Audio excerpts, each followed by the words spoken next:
Forced to marry a poor single dad, but on their wedding night, she found out he was a millionaire CEO. Hello, everyone. Before we begin today's story, I have a small favor to ask. Please hit subscribe and turn on the notification bell so you never miss our channel's new videos. It is quick, free, and the best way to support us in bringing you more dramatic stories. Your support means the world to us. Where are you watching from? Drop your city or country in the comments below. Thank you very much. Now, let us get back to our main character. The rain poured down over the quiet streets of Seattle, drumming softly against the glass windows of a small downtown cafe. Inside, under the flicker of the neon sign, Lena Carter sat across from a man she barely knew. Her fingers tightened around the coffee mug, the steam clouding her vision for a second as she whispered, almost to herself, "Marry you? You cannot be serious." Across from her, Ethan Brooks did not flinch. He was calm, too calm, the kind of composure that only came from years of control. Dressed in a plain gray hoodie and worn jeans, he looked like an average single dad, humble, polite, and strangely guarded. His little daughter waited outside the glass window with a coloring book, completely unaware that her father had just proposed a deal that could change everything. "Yes," he said finally. "Think of it as a contract. 6 months. You help me keep custody of my daughter, and I will pay off your mother's medical debt in full." The words hit Lena like a punch to the chest. The sound of thunder rolled in the distance. She wanted to laugh, but the look in his eyes stopped her. There was no mockery, no flirtation, only quiet desperation. "I do not even know you," she whispered. "You do not have to," Ethan replied. "You just have to sign." He slid a thin folder across the table. On the front, printed in sharp black letters, was the word agreement. The paper smelled faintly of rain and printer ink. Lena stared at it, her reflection trembling in the wet surface of the cafe window. 2 nights ago, her mother's doctor had said the hospital would no longer hold her without payment. The number he mentioned still rang in her head, $120,000. No job, no insurance, no family left but the woman lying in that hospital bed. Her voice cracked. "Why me?" Ethan's gaze shifted toward the window, where his daughter was now humming softly to herself. His jaw tightened. "Because you are the only person I trust to stay kind when you have nothing to gain." Something about that line froze her. It was not romantic. It was raw. The kind of honesty that stripped away the walls people built. She looked again at his daughter, then back at the man whose calm voice carried the weight of secrets. She picked up the pen. Her hands trembled as she signed her name on the bottom line. "Good," Ethan said quietly. He stood, slipped the folder into his worn leather bag, and offered his hand. From this moment, Mrs. Brooks. The title sounded foreign on her tongue. "Mrs. Brooks," she repeated under her breath, almost in disbelief. Outside, the rain eased to a soft drizzle. Ethan opened the door and motioned for her to follow. His daughter looked up, smiling shyly. "Daddy, is she coming with us?" Lena hesitated, her pulse racing. Ethan's answer came like a vow he did not fully understand yet. "Yes, sweetheart, she is." As they stepped into the damp night, the city lights reflected in the puddles beneath their feet. Somewhere between duty and fear, something unfamiliar flickered in Lena's chest, an ache she could not name.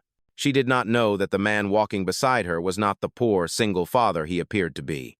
She did not know that behind his quiet tone and modest clothes was the heir of Brookstone Enterprises, a millionaire who had hidden his fortune to protect his daughter from a brutal custody war. And she definitely did not know that this paper marriage, born out of desperation, was about to turn into the most genuine love story of her life. The morning sun filtered through the blinds of a quiet suburban house just outside Seattle. The rain from the night before had left the streets glistening, and the air smelled faintly of wet cedar and coffee. Lena stood in the doorway, suitcase in hand, unsure if she was stepping into a new life or someone else's story. Ethan appeared behind her, carrying a grocery bag and a tired smile. "It is not much," he said, "but it is home." The house was modest but clean. 2 bedrooms, soft beige walls, and a shelf full of children's books. Toys were tucked neatly into bins near the couch. It was clear that every corner of this place revolved around his daughter. The little girl, Maddie, ran in from the kitchen, waving a half-finished drawing. "Look, I drew you too." Lena knelt, the paper trembling in her hands. A stick figure of her stood beside Ethan and Maddie, 3 smiling faces under a big yellow sundae.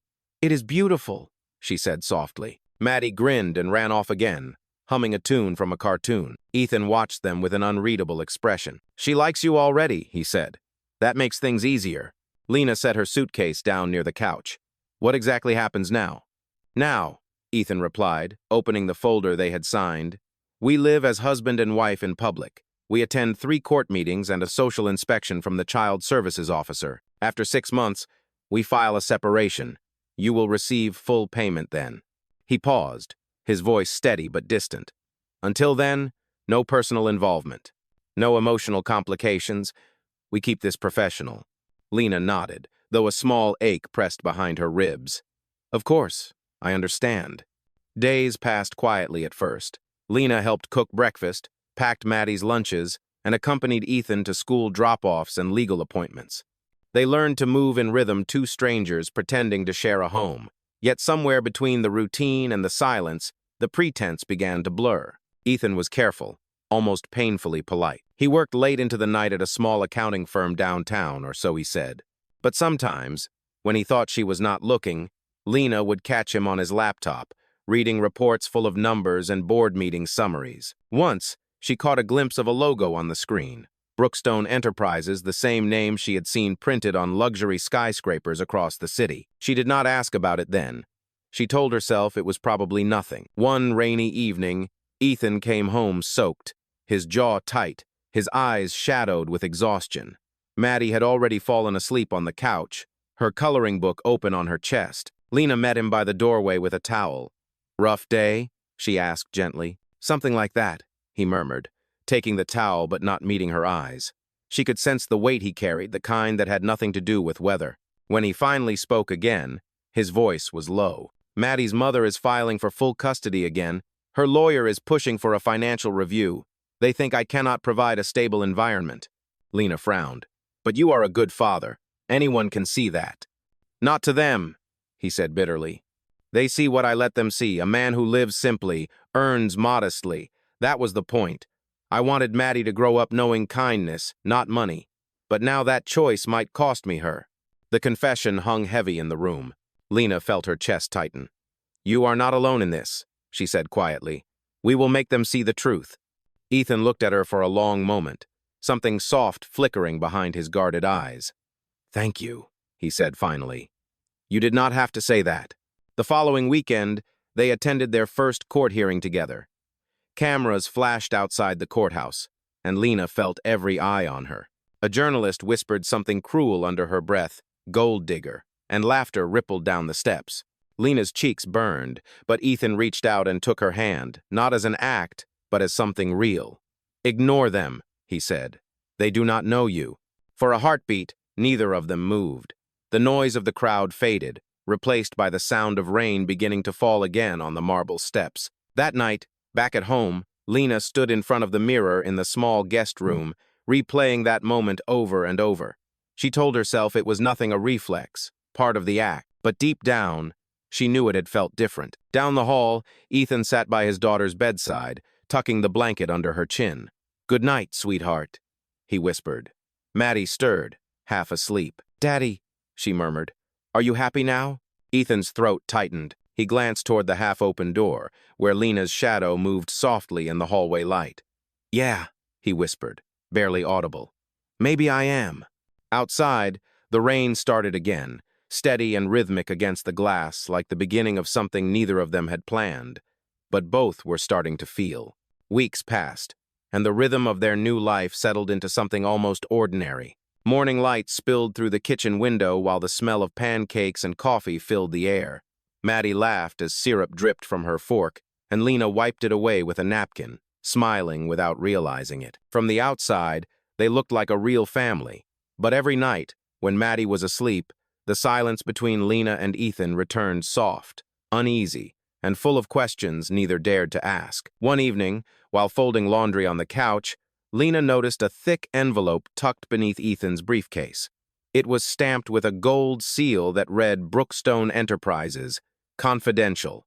Her heart skipped. The same name again. When Ethan came down the hall, she quickly set the papers aside, pretending not to have seen them. He looked tired, his sleeves rolled up, his shirt damp from rain. "You do not have to stay up," he said gently. I do not mind, she replied. I like hearing the rain. He gave a faint smile. Seattle never runs out of that. He sat across from her, elbows resting on his knees. For a long time, neither spoke. The air between them was thick with things unspoken. Finally, Lena said quietly, Maddie told me you used to work in finance. You never talk about that. Ethan's expression shifted, the softness replaced by something guarded. I left that world behind, he said simply. Was it your choice? She asked. He looked at her, his eyes dark but honest. Yes. Sometimes money destroys what love tries to protect. Lena did not press further, but the words lingered long after he went to bed. That night, she lay awake, staring at the ceiling, the hum of rain steady against the roof. She thought about the secrets he carried and the reason he hid his wealth, though she did not yet know how deep the truth went. Days later, the first child services inspection arrived. A social worker named Mrs. Reed visited their home, clipboard in hand, eyes sharp and clinical. She observed every detail, the cleanliness of the kitchen, Maddie's laughter, the photos on the wall. Ethan's calm demeanor never cracked, but Lena could feel the tension under his smile. When the social worker asked about their marriage, Lena reached for his hand, the gesture automatic but sincere. How would you describe your relationship? Mrs. Reed asked. Lena's throat tightened. She looked at Ethan and saw something vulnerable in his eyes. Stable, she said softly, built on respect. The social worker nodded, scribbling notes. And love? The question hung in the air like thunder. Ethan hesitated, then said quietly, Some things do not need to be said to be true. When Mrs. Reed finally left, Lena exhaled, realizing she had been holding her breath the entire time. Ethan turned toward her. You handled that perfectly, he said. Did I? She asked with a small smile, because my hands were shaking the whole time. Mine too, he admitted, and for the first time, they both laughed a small, honest sound that filled the quiet house. That evening, as they cleaned up after dinner, the power flickered and went out. The rainstorm outside had knocked down a line. Ethan lit a candle, its warm glow bouncing off the walls. They sat by the window, the world outside reduced to the sound of thunder and rain. You know, Lena said softly, when I signed that contract, I thought I was walking into a lie. But lately, it feels like I am living something closer to the truth. Ethan turned toward her, the candlelight reflecting in his eyes. You are not the only one who feels that way. The moment stretched between them, gentle, unplanned, fragile. Then Maddie's sleepy voice drifted from down the hall. Daddy, the thunder is too loud. Ethan stood quickly, but Lena placed a hand on his arm. Let me. She went to the child's room and sat beside her, humming softly until the little girl's breathing steadied again. When she returned, Ethan was still standing in the doorway, watching her. You did that like a mother would, he said quietly. Lena felt her cheeks warm. She deserves to feel safe. Ethan nodded, his voice barely above a whisper. So do you. Later that night, after he had gone to bed, Lena wandered into the living room. The candle had burned low, and on the coffee table sat the same envelope she had noticed earlier. She hesitated, then opened it. Inside were financial statements, news clippings, and a letterhead with Ethan's full name, Ethan Brooks, Chief Executive Officer, Brookstone Enterprises. Her breath caught. Every detail, every modest shirt, every small house, it had all been a disguise. She looked toward the dark hallway where his door stood closed. For the first time, she understood why his eyes sometimes carried both kindness and sorrow. He had never lied about protecting his daughter, but he had lied about who he was. Outside, the storm began to fade, leaving only the soft rhythm of rain. Lena folded the papers back into the envelope, her hands trembling. She did not know what she would say when the morning came. All she knew was that the truth had already changed everything. The next morning, the house was unusually quiet. The storm had passed, leaving a gray light drifting through the curtains. Lena sat at the kitchen table, the unopened envelope in front of her. She had read every page of it during the night. There was no doubt anymore Ethan Brooks, the man she thought was a struggling single father, was in fact the millionaire CEO of Brookstone Enterprises. When Ethan came in, freshly showered and calm as ever, she could barely look at him. We need to talk, she said, her voice low but steady. He froze, eyes flicking to the envelope. For a moment, neither spoke. Then he sighed and pulled out a chair across from her. You found out. You let me believe you were broke. Lena said. You let me think you were barely surviving. Why? Ethan rubbed his temples. Because money complicates everything. After my ex-wife left, people started seeing me as a checkbook, not a father. I wanted Maddie to live in peace, not in the shadow of wealth, and I did not want you to marry me for the wrong reasons. Lena's eyes filled with hurt. You think I could ever do that, after everything we have shared? I did not know what to think, he admitted softly. You were desperate, and I was desperate in my own way. For a long time, silence filled the room, broken only by the ticking clock. Finally, Lena stood, her hands trembling. You asked me to live a lie, Ethan, and I did. But this was not part of the deal. She turned to leave, but his voice stopped her. Please, do not go. The hearing is next week. I cannot face it without you. Lena looked back, her heart caught between anger and compassion. You will win the case, Ethan. You have everything, money, power, a daughter who adores you. You do not need me anymore. He stood slowly, eyes full of regret. You are wrong. Everything I have means nothing if I lose what feels real. The words lingered in the air, fragile but sincere. She wanted to believe him, but the wound was fresh. That night, Lena packed her things quietly. Maddie woke up and hugged her tight, tears shining in her small eyes. Will you come back? She whispered.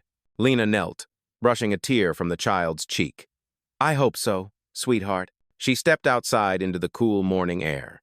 Behind her, Ethan watched from the doorway, his expression heavy with everything he could not say.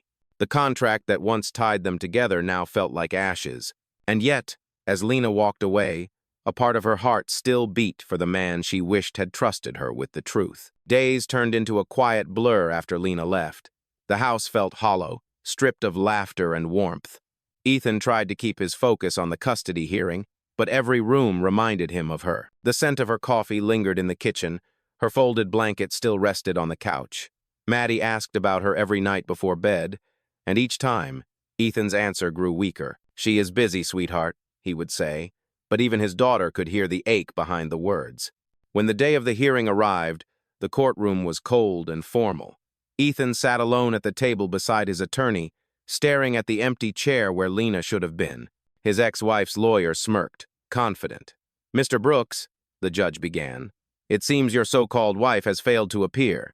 That raises questions about the authenticity of your marriage. Ethan straightened in his seat. Our marriage may have begun as an agreement, Your Honor, but it became something real, the courtroom murmured. The opposing lawyer leaned forward. So you admit it was a contract? Ethan hesitated, then nodded. Yes, but what started as a contract became a family. Ask anyone who has met Lena or seen her with my daughter.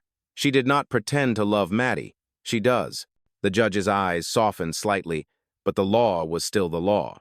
Without your spouse's testimony, Mr. Brooks, your case stands on weak ground. Just as he lowered his head, the doors opened. Lena stepped inside, her hair damp from the rain, eyes steady but filled with emotion. Every gaze turned toward her.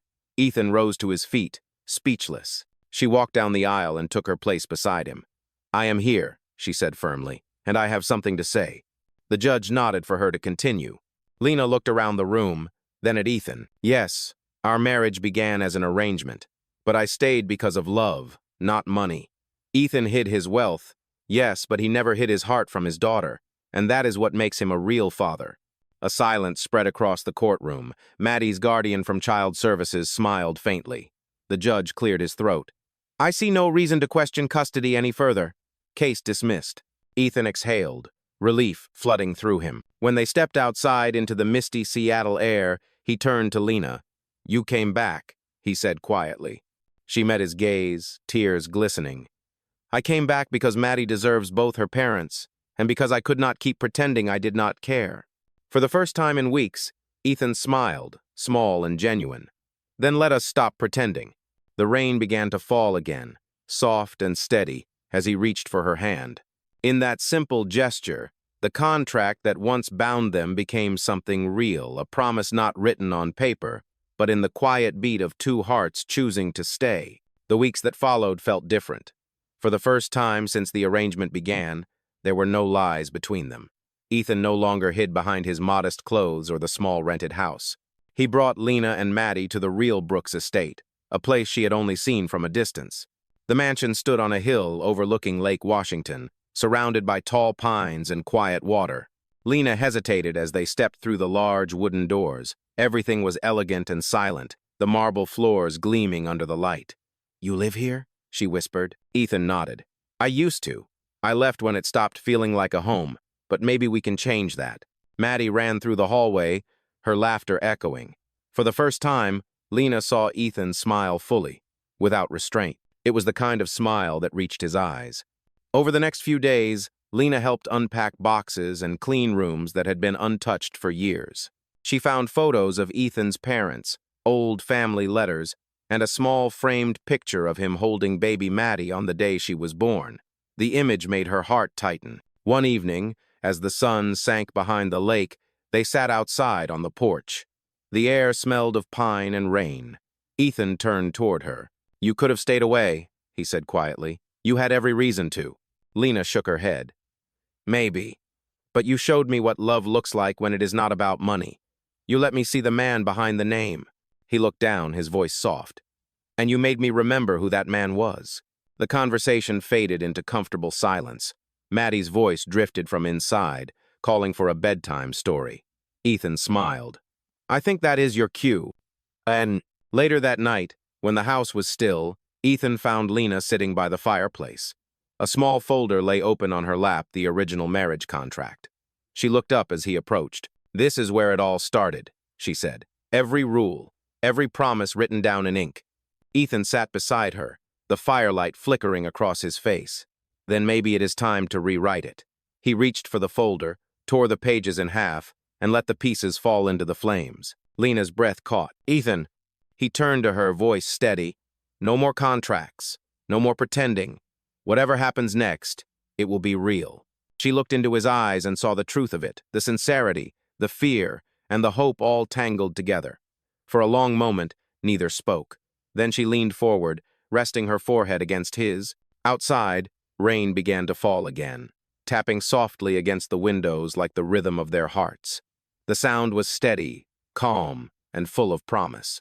In that quiet space, surrounded by warmth and light, Lena realized she was no longer part of an arrangement. She was home. A few days later, the peace they had found began to tremble. News spread quickly through the business world. Someone had leaked information about Ethan's secret marriage. Headlines called Lena a contract bride, twisting the truth into scandal.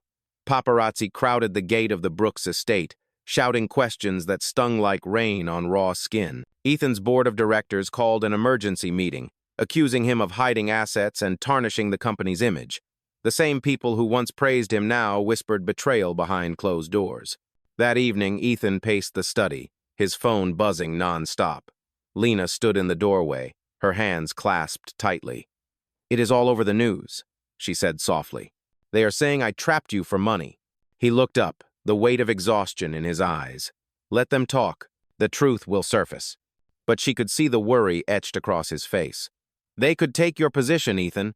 They could destroy everything you built."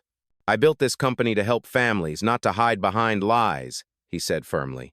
"If I lose it because I told the truth about loving you, then so be it." Lena's throat tightened. "You do not have to protect me. I can face them." He stepped closer, his voice low. "You already have, but I will not let them use you as a weapon against me." The next morning, Ethan appeared before the board. Cameras flashed, journalists filled the lobby. He stood tall and spoke clearly. "Yes, I married Lena Carter. It began as an agreement, but she became the reason I remembered what integrity means. If that makes me unfit to lead, then you never understood what leadership truly is."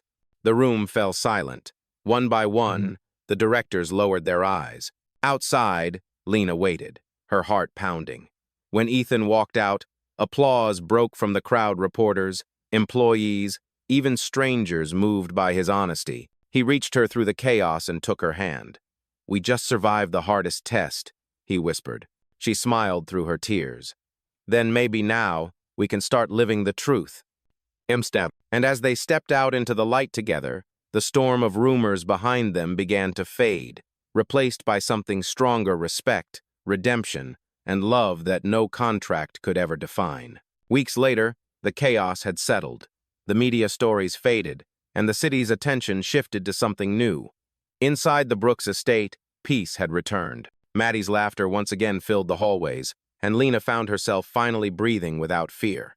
One crisp afternoon, Ethan asked her to meet him at the old café downtown, the same one where their strange journey began. When she arrived, the rain had just stopped, leaving the streets shining beneath the sunset. Ethan stood by the window, waiting, a small box resting on the table between them. Lena sat down, her heart already racing. "You wanted to talk?" Ethan smiled softly. "Yes, I wanted to return something I once took from you, your choice." He opened the box. Inside lay the same pen she had used to sign their marriage contract months ago, now engraved with her name. He slid it toward her. "No contracts, no conditions, but if you still believe in what we built together, sign this, our real marriage license." Tears filled her eyes as she looked at the document. It was simple, honest, and real. "After everything that happened, you still want this?" Ethan reached for her hand. "I never wanted anything more." Lena took the pen, her hand trembling slightly, and signed her name. Ethan followed with his. Then he leaned closer, his voice soft but sure. "Now it is official, not an agreement, a promise." Outside, the first snow of the season began to fall, blanketing the streets in white. As they stepped out of the cafe together, hand in hand, it felt like a new beginning, one not written in ink, but in truth. Winter melted into spring, and with it, the rhythm of their new life began to bloom. The Brooks estate, once silent and cold, now echoed with warmth. Flowers lined the path leading to the garden, and Maddie's laughter drifted through the open windows like music. On a quiet Sunday morning, sunlight streamed through the tall windows of the living room. Lena stood by the piano, helping Maddie practice her song for the school recital. Ethan watched from the doorway, a cup of coffee in his hand, the corners of his mouth lifting into a quiet smile. For the first time in years, everything felt whole. After Maddie ran off to play, Ethan joined Lena by the window. "Do you ever think about how it all started?" he asked softly. She smiled, her voice warm. "A contract, a rainstorm, and two people pretending." He chuckled. "And now?" "Now," she said, glancing at him, "no more pretending." They stood together in silence, watching the sunlight dance across the lake. Ethan reached into his pocket and pulled out a folded piece of paper slightly burned at the edges. "Do you remember this?" Lena's eyes widened. It was a piece of the torn contract they had thrown into the fire weeks ago. He had saved it. "I kept one part," he said, "the line where you signed your name. Because even when it started as an agreement, it was always you who made it real." Her eyes filled with tears. "Ethan," he took her hands in his, "this time, I want to sign something else with you. A new beginning." He led her outside, where a small arch of white roses stood overlooking the water. Family and close friends had gathered quietly. Maddie stood in the front row, holding a small bouquet, her eyes shining. Lena gasped softly. "You planned all this?" Ethan smiled. "Not planned. Promised." The ceremony was simple and beautiful. No contracts, no secrets, just vows spoken from the heart. When Ethan placed the ring on her finger, his voice trembled slightly. "I once made you sign to stay with me. Today, I only ask that you choose to." Lena's answer came with tears and a smile. "I already have." As applause filled the garden, Maddie ran forward, wrapping her arms around them both. "Does this mean we are a real family now?" she asked. Ethan laughed, pulling her close. "The realest there is." Later that evening, when the guests had gone and the house was quiet again, Lena stood on the balcony, watching the last light fade across the lake. Ethan joined her, wrapping his arm around her shoulders. "I used to think leadership was about control," he said softly. "But you taught me that it is about love, about honesty, about choosing what is right even when it costs something." Lena rested her head against his shoulder. "And you taught me that love does not need to be perfect to be true." For a while, they simply stood there, the cool night air brushing against their skin. Below, the reflection of the house shimmered on the lake, steady, peaceful, whole. Ethan turned to her with a quiet smile. "No more contracts, no more lies." Lena's voice was barely a whisper. "Only us." "Huh." He kissed her forehead, the kind of kiss that spoke of every trial they had survived. Inside, the fireplace glowed softly, casting light on the photograph now hanging above the mantel. Ethan, Lena, and Maddie, framed in laughter, captured in truth. The story that began as a contract had become a testament to something far greater, proof that love, when built on trust and kindness, can rewrite even the coldest of agreements. And as the night settled over the Brooks estate, it was clear that the most powerful promise was not written on paper, but lived every single day.